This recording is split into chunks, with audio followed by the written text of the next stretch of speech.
The cool, silent pre-dawn in a cave abode near Srinagar. The only light comes from a single lamp flickering over a manuscript.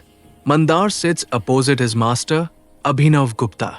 For weeks, Mandar has been struggling. Mandar, with a sigh, breaking the long meditation, asked, Gurudev, I am failing. I can intellectually understand the teachings. I can recite the scriptures. I know the theory that all is one consciousness, that this world is a manifestation of Shiva. But I do not feel it. When a man insults me, I feel anger. When I see a beautiful woman, I feel desire. This sense of being a separate person trapped in this body and mind feels like an unbreakable prison wall. How do I tear it down? Abhinav Gupta opens his eyes, a gentle smile playing on his lips, said, The wall is not real, Mandar.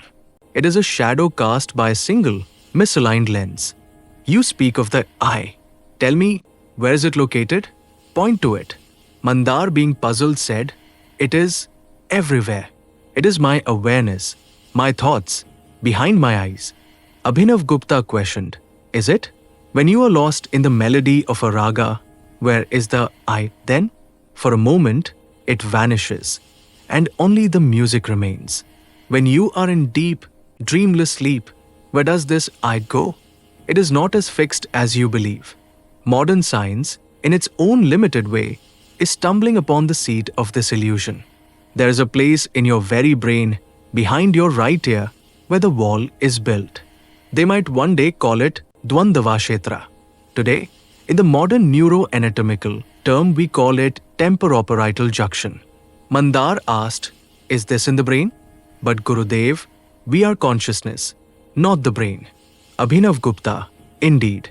The pot is not the space within it, but the shape of the pot defines how the space is perceived. This Dvandava Kshetra, or the temporoparietal junction, is like that shape. Its primary function is to create a boundary. It constantly processes information to answer to questions. Where do I end? And where does the world begin? It is the biological seat of Ahamakara, the ego principle.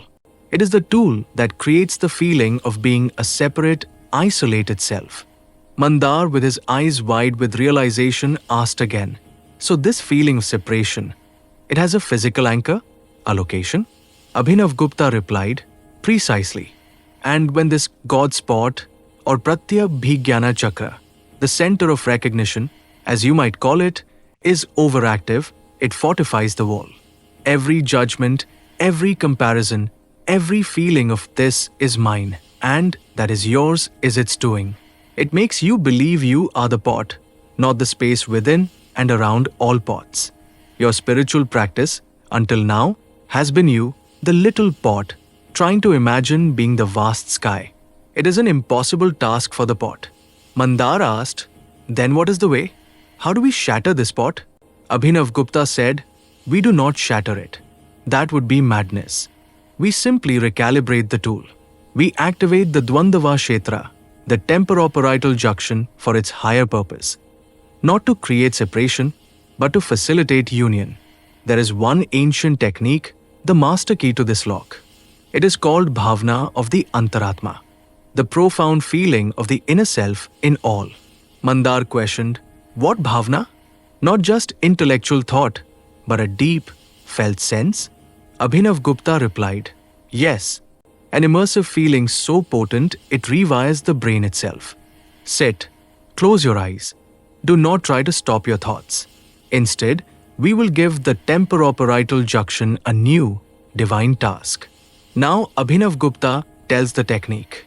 He started saying, Now feel your own sense of I. Feel the simple, raw awareness of being Mandar. Feel it as a center of perception. Good.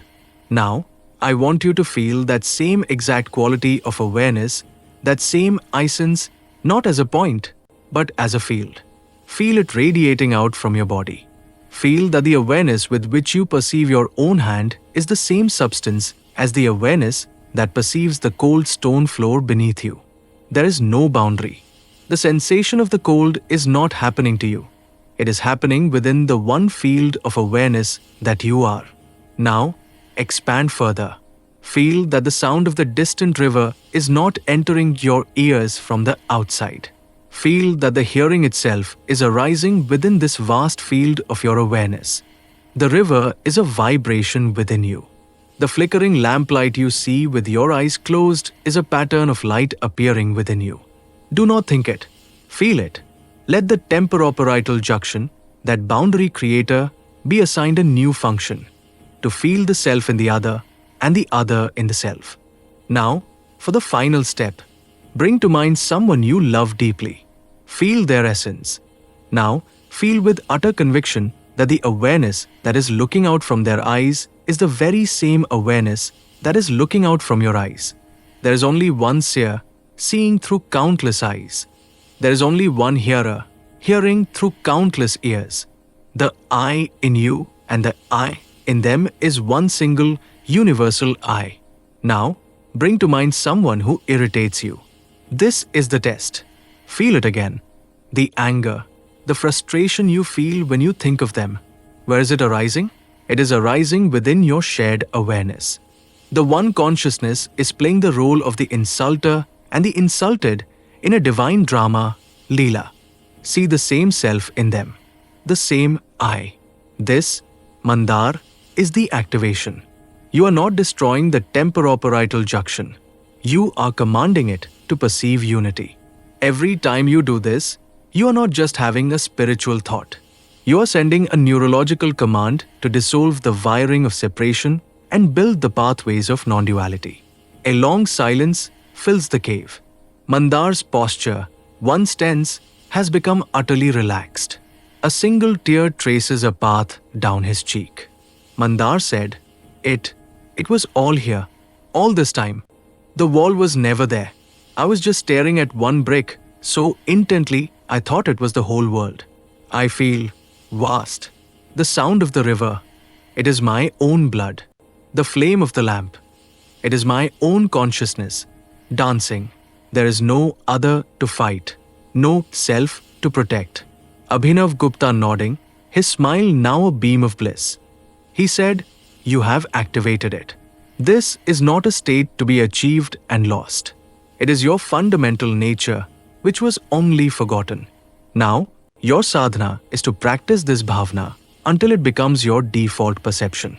Walk in the world seeing your own self in every face, in every leaf, in every stone. This is the final breakthrough.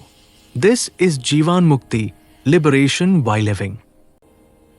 My dear brothers and sisters, the God spot or the temporoparietal junction doesn't create God. It creates the sense of separation from God. The ancient technique of bhavana, the conscious, felt recognition of the one self in all perceived objects and beings, is the ultimate hack for this brain region. Every time you feel separate, angry, or jealous, your temporoparietal junction is in self versus other mode. Every time you feel deep connection, empathy, or oneness, you have momentarily silenced its divisive function. The practice is simple but profound. Throughout your day, pause and feel the same consciousness in another that you feel in yourself. When you talk to a friend, feel the one awareness speaking to itself.